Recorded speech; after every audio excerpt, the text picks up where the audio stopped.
Hello YouTube! Dans la vidéo de la semaine dernière, on a fait les enduits des plafonds des petites chambres.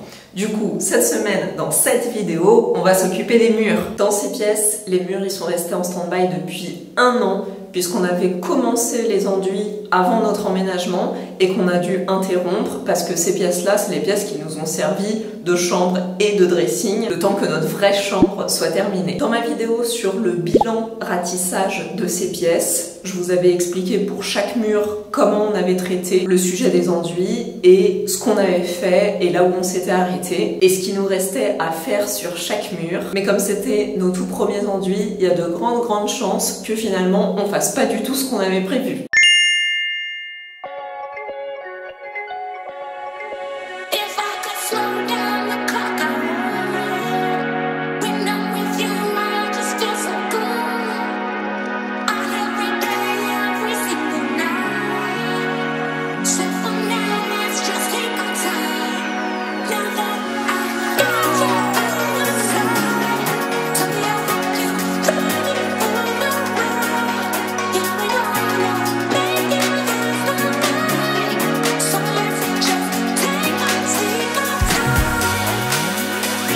On a commencé par enduire ce mur derrière moi, qui est celui devant lequel on a dormi pendant 1 an. À l'époque, on le trouvait pas si mal, mais avec les lampes de chevet qui ont servi un peu de lumière rasante, on s'est rendu compte qu'il était vraiment pas très beau. On vient de refaire une couche d'enduit de lissage avec l'enduit bagarre, et on a encore des problèmes qu'on avait déjà eu à l'époque, qui sont revenus sur ce mur. Bon, les sardines ça compte pas parce que ça va être poncé. Il y a 2 petits trous que j'ai fait sans faire exprès en cognant le manche du rouleau dans le mur.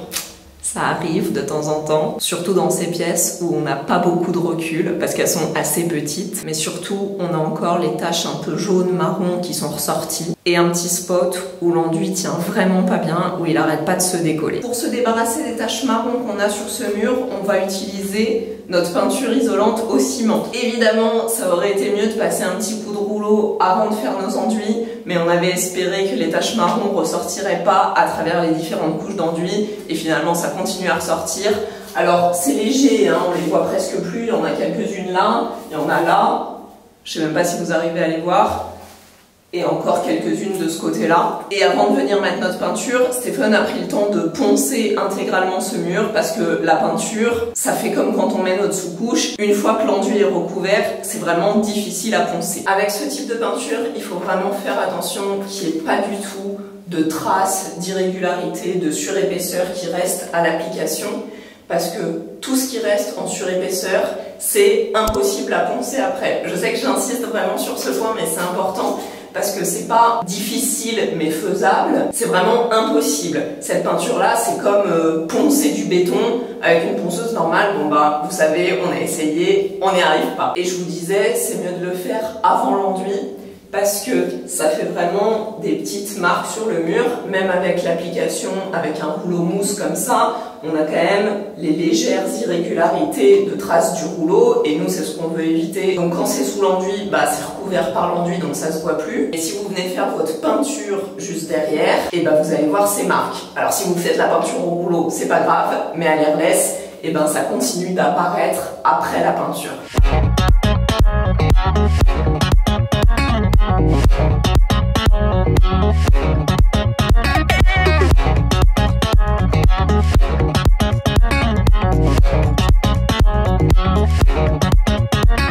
La peinture cimentée, comme tout ce qui est prévu pour combattre l'humidité, ça se nettoie pas à l'eau, ça se nettoie au white spirit. C'est un petit peu pénible à nettoyer, c'est collant, et moi j'avais oublié, alors j'ai attrapé mon rouleau comme ça, et maintenant j'ai la main toute cimentée et ça veut plus partir.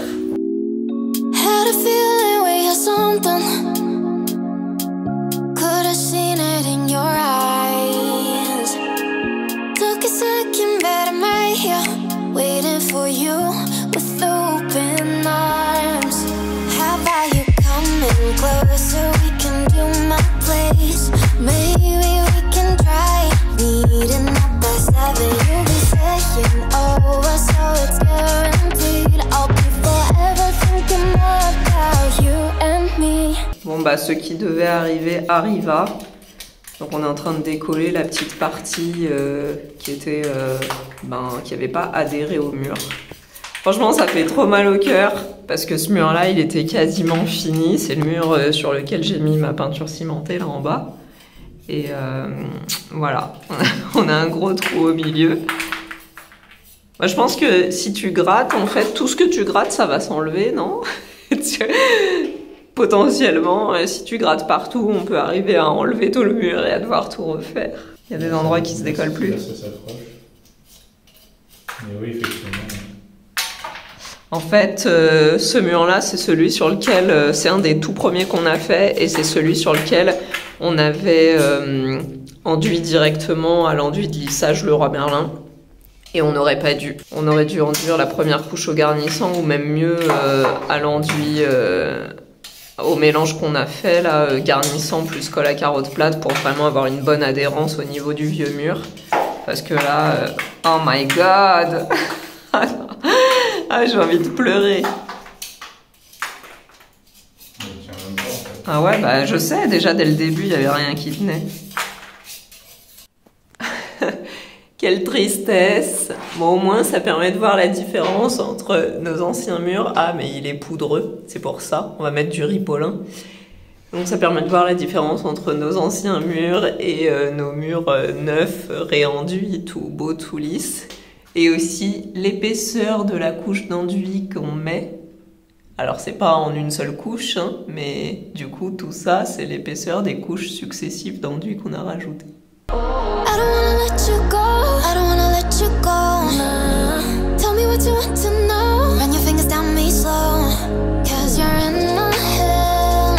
On voit encore bien sur ce mur la délimitation entre la partie qu'on n'avait pas enduite, qu'on avait juste sous-couché et rebouché les trous, et la partie où on avait fait une première couche d'enduit. Et il y a encore des endroits où on voit les trous du béton.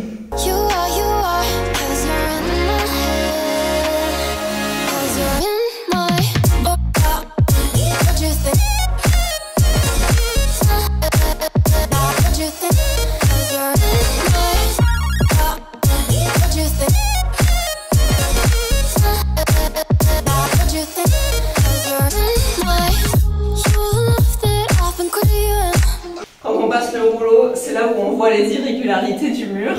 Et là, il est vraiment très irrégulier ce mur parce qu'il y a carrément un gros trou ici où l'enduit n'est pas venu se mettre. Oh, adieu le trou.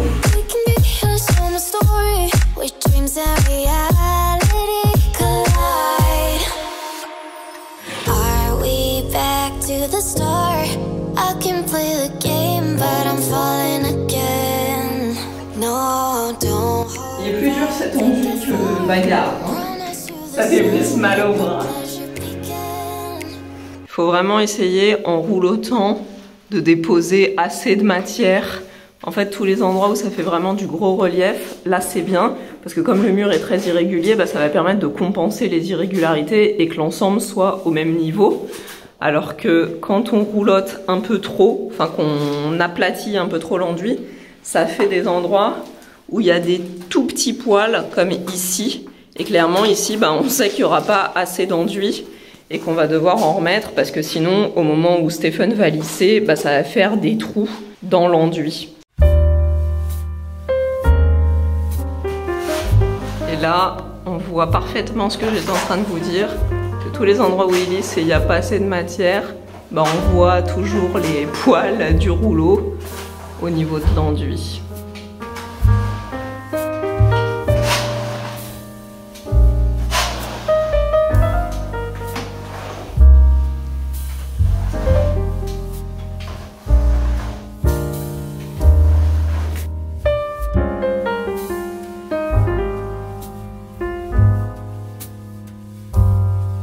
En fait, le fait d'utiliser des plus grandes spatules, ça permet de lisser un plus gros tronçon à la fois.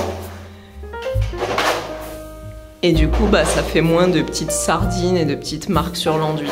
Mais par contre, il faut avoir vraiment de la force dans les bras, parce qu'il faut venir aplatir tout cet enduit qu'on a mis au mur.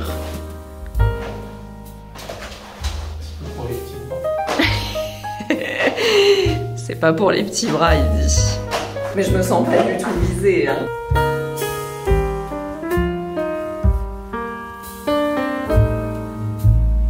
Et en fait, après pour les angles, du coup, il utilise le surplus d'enduit qu'il a enlevé du reste du mur pour pouvoir venir faire le coin et rajouter de la matière à cet endroit-là. Et le tour des prises, ça c'est vraiment chiant. Alors bon, ce qui est chiant aussi, c'est nos fils électriques qu'on a laissés en attente parce qu'on n'a pas voulu les encastrer. Mais ouais, tous les contours des prises, du coup ça c'est un petit peu relou à faire et c'est un petit peu moins lisse et joli à ces endroits-là. Et c'est là qu'entre en jeu une plus petite spatule qui va permettre de venir faire les endroits un petit peu plus inaccessibles avec la grande.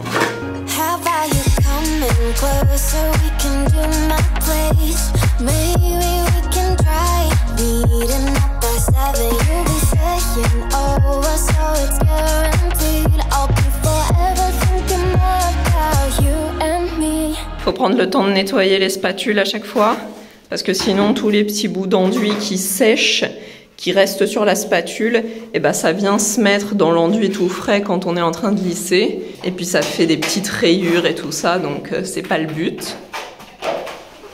Et vous avez vu, ça utilise vraiment beaucoup d'enduit, parce que le seau il était quasiment rempli, et là il est...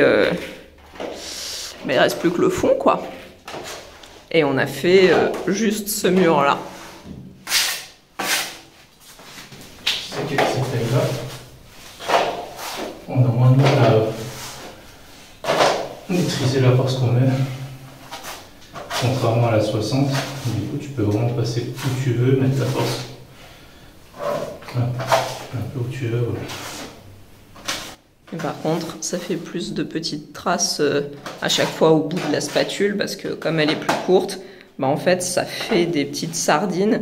Les sardines en fait c'est créé par le bout de la spatule. Vous voyez, à chaque fois qu'il racle, et ben les deux côtés de la spatule, c'est là où l'enduit sort. En fait, le fait d'appuyer, ça fait ressortir l'enduit des deux côtés. Et du coup, c'est ça qui crée des surépaisseurs. Alors qu'avec une grande spatule, bah il y a moins de surépaisseur sur l'ensemble de la surface du mur. Comment tu vas faire avec la petite queue de cochon en tire-bouchon? Ah, c'est la galère, ça. Hein. Ouh, il y a encore ici où on n'a pas réparé, on s'en fout. Tant pis. Faudra le faire. Ouais, en fait, au départ, on avait décidé de laisser tout le bas des murs comme ça parce qu'on s'en foutait et qu'il y avait la plainte devant. Mais en fait, bon, on s'est dit que ça serait mieux qu'à le feutrer quand même pour éviter le passage des bruits, hein, toujours ce même problème.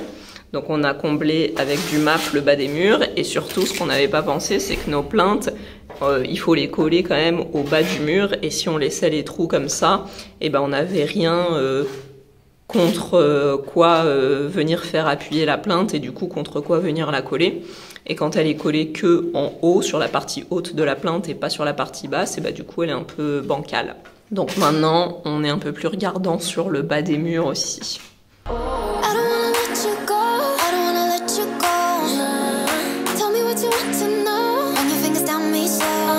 Donc pour le petit conduit, en général, on évite de faire les murs perpendiculaires en même temps, c'est-à-dire qu'on aurait fait ce mur-là et ce mur-là, mais celui-là, on peut pas le faire pour l'instant, je sais plus pourquoi d'ailleurs. Pourquoi, chef, on fait pas ce mur-là? Parce qu'on va le faire direct à l'enduit de finition, on a déjà fait plein de couches dessus. Ah oui, d'accord, je me rappelais plus. Mais du coup, on fait cette petite partie-là du conduit en même temps, donc il faut faire gaffe à pas abîmer le mur qu'on vient de faire. On aurait peut-être dû d'ailleurs le faire dans l'autre sens, commencer par celui-là. Je voulais dire un truc sur celui-là, mais je me souviens plus.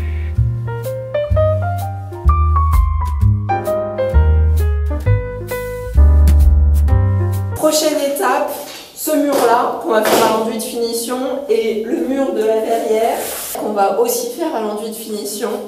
Mais pour ça, il faut qu'on enlève la verrière. Le contour, on va pas l'enduire parce que on l'avait déjà fait un peu trop serré. Pourtant, il est pas très beau. Il aurait bien besoin d'un petit coup de lissage. On le poncera, mais vous voyez, ouais, on le lissera un peu, mais après coup. Parce que on voit déjà les bandes qui sont vraiment à la surface. Et si on enduit plus, ben la verrière, elle rentre pas. Et là, on avait mis les cornières. Mais c'est pareil, quoi. Il y a vraiment pile la place de râper la verrière pour la faire rentrer. Et sinon, elle rentre plus. Et c'est pareil en haut, sur la tranche du plafond. À chaque fois qu'on ouvre un nouveau seau d'enduit bagarre, on rajoute toujours un petit peu d'eau. Pas beaucoup, hein. Là, vous voyez, on a rajouté juste le haut de la bouteille comme ça. Ça permet de le rendre un petit peu moins dur pour qu'il soit plus facile à rouloter quand on vient appliquer l'enduit sur les murs.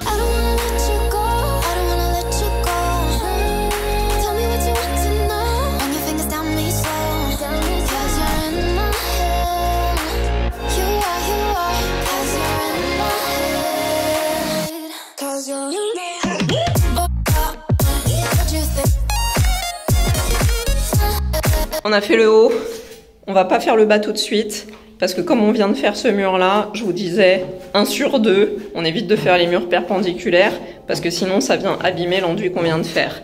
Et regardez, c'est l'exemple ici, que du coup l'angle il est un peu pourrave, parce que pour pas les abîmer ici, on s'approche pas trop, et si on s'approche trop, et ben on pourrit celui-là.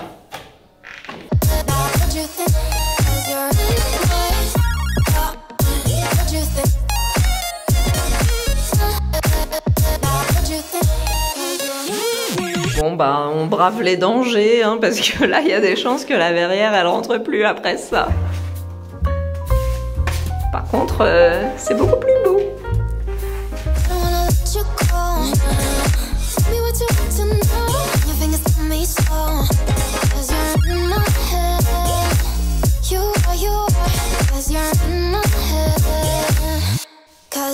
Non mais qu'est-ce que tu fais? Le gars maintenant il enlève l'enduit de tous les murs. Oh putain. Il accrochait pas ici. Hein. Oh. Il est pourri ce mur. Oh non. Encore ça va loin. Oh non. Ouais. Adieu, tout le travail accompli. Oh là là, ça a l'air de s'enlever hyper facilement. Oh.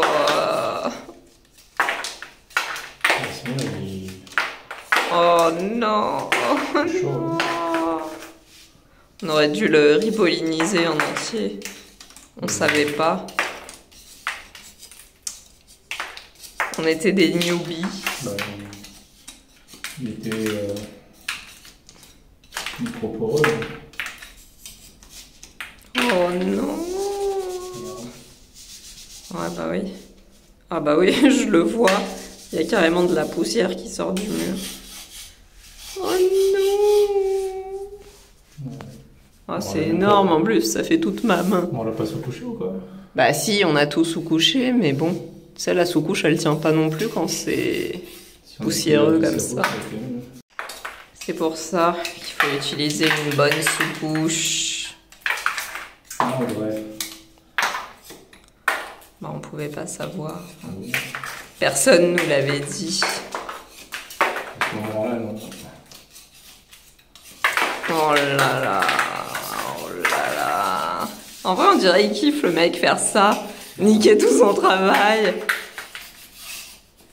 En fait, oh là. je kiffe pas parce que ça me fait chier de me dire que si je le fais pas maintenant, Oui. je devrais le faire dans quelques années. Oui, bah, c'est con de le faire maintenant alors qu'on vient de réenduire ce mur et ce mur. La veille, oui. La veille. Il est pour eux, là.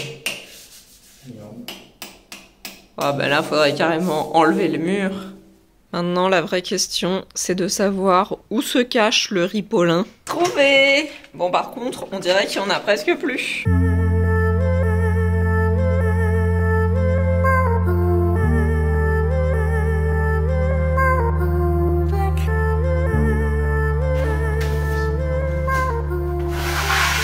Bon, Stéphane est en train de remettre un peu d'enduit sur les bords amincis des plaques de BA13. D'ailleurs, Eclisse aurait pu nous dire de ne pas mettre les bords amincis au niveau du galandage, parce que bon, bah, c'est un peu galère. Il fait ça avec l'enduit bleu, le roi Merlin, pour garder une cohérence, parce que c'est avec cet enduit-là qu'on avait enduit ces plaques de BA13 ici. Et puis après, bah, un petit coup de ponçage, et normalement, bah, ce mur-là, il sera fait aussi. Il a déjà fait ça de l'autre côté. Là. Tac, tac. Et moi, je suis en train de ripolliniser Les traces d'enduit déglinguées là.